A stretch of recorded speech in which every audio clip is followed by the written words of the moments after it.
What up, what up? Only when it's sunny out! Welcome, welcome. So today we are going to talk about making excuses. And that's a complicated issue because a lot of times when we're making excuses, we don't think of them as excuses. We think of them as, well, I can't do this because, and then we find a reason. And we find a lot of reasons to not do something when we don't necessarily want to do it.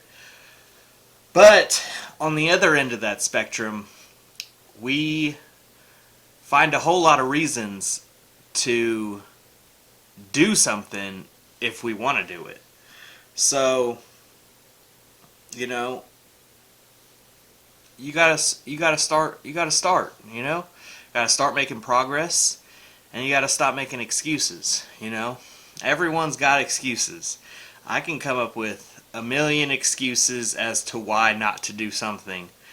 And, you know, I did that for a long time. Not to say I don't come up with things because I don't want to do them for whatever reason, but I started to push myself. And I started to see what I could actually do. And I can do a whole lot more than I thought I could because I would start doing them.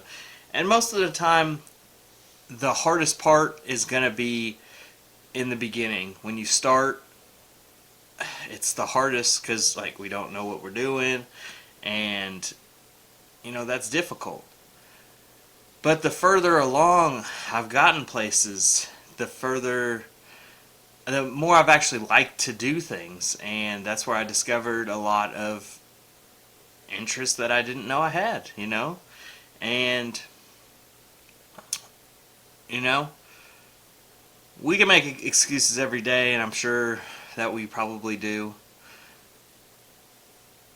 But when you start to move forward, and you start to make progress, you'll like to see that progress. And those excuses, I don't know why, but like I have times whenever I say I'm gonna do something and then I'm like, maybe I don't need to do it, and then I just start to feel bad, and I'm like, if I start to backslide now, then I feel like I'm going to tear up all this progress that I've already made.